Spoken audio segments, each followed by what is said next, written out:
Today, we're diving into one of the most intriguing and misunderstood topics from the Bible, the Nephilim. There's a growing myth that these mysterious figures from Genesis 6 weren't human at all, but ancient aliens who visited Earth long ago.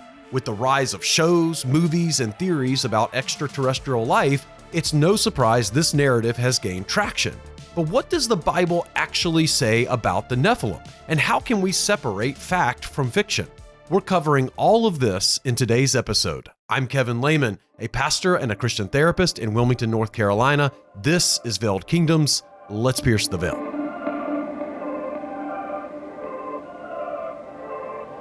Before we jump in, let's set the stage. The Nephilim are mentioned briefly in the Bible, primarily in Genesis 6, 1 through 4. Here's what the text says. Now it happened, when men began to multiply on the face of the land and daughters were born to them, that the sons of God saw that the daughters of men were good in appearance, and they took wives for themselves whomever they chose.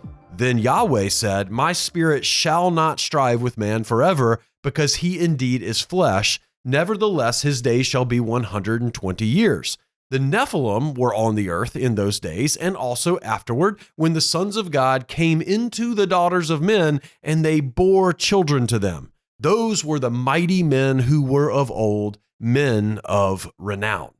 This passage has often left readers with more questions than answers. Who are the sons of God? Who are the daughters of men? And most importantly, who or what are the Nephilim? In modern times, some have proposed that the Nephilim weren't merely humans or even supernatural beings at all, but extraterrestrial visitors who came to Earth and altered human history. They point to ancient myths and legends about sky people or gods descending from the heavens as evidence. But here's the thing. This ancient alien hypothesis doesn't hold up under a close reading of Scripture or a proper understanding of the ancient world. Let's take a closer look at what's really going on in Genesis 6. The term sons of God is key here.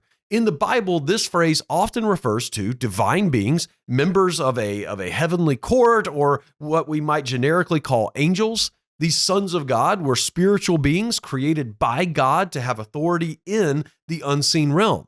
But in Genesis 6, we see a group of these beings stepping outside the boundaries God established. They interact with humanity in a way that was never intended, taking human women as wives and producing offspring.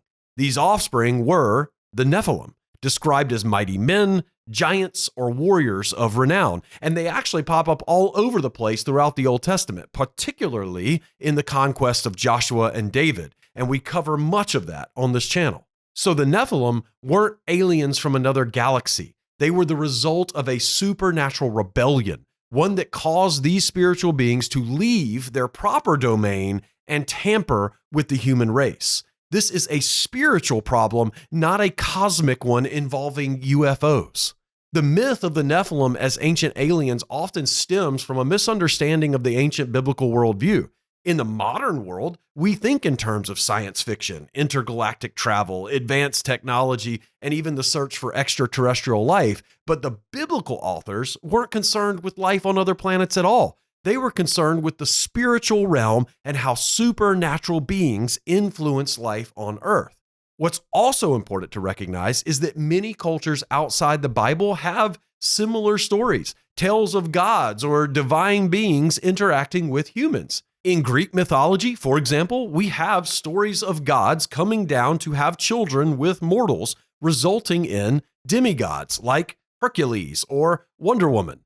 These stories don't point to ancient aliens, but to a shared ancient worldview where the divine realm regularly interacted with the human realm. The Bible, however, presents these interactions with a unique theological lens, showing us the rebellion of spiritual beings and God's ultimate plan to redeem humanity. By understanding the context of the Bible and the ancient Near Eastern worldview, we can see that the Nephilim aren't ancient astronauts or beings from another planet. They're the product of a supernatural rebellion, one that plays a significant role in understanding why the world became so corrupt leading up to the flood of Noah's time. And remember, God's response to this corruption was swift and it was decisive. The flood wiped out the human race along with these hybrid beings showing us that God was restoring order to his creation. The Nephilim are a reminder of the spiritual chaos that can ensue when divine beings overstep their bounds. But they also point to God's desire to bring things back into harmony. And keep in mind, this was just the first of several instances where God employs dramatic means to wipe out civilizations of Nephilim. Ultimately, though, the Nephilim aren't proof of extraterrestrial life. They're evidence of the Bible's deeper message about rebellion, about corruption, and God's plan to set things right. So the next time you hear someone claim that the Nephilim were ancient aliens, remember what the Bible actually teaches about these mysterious figures. That's all I've got for today. If you've hung with me this far, I've got to assume this has been helpful to you. Please consider liking the video or dropping a subscribe to the channel. If you're new here, we have a ton of content for you to hang out and watch. Thank you so much for listening, and God bless.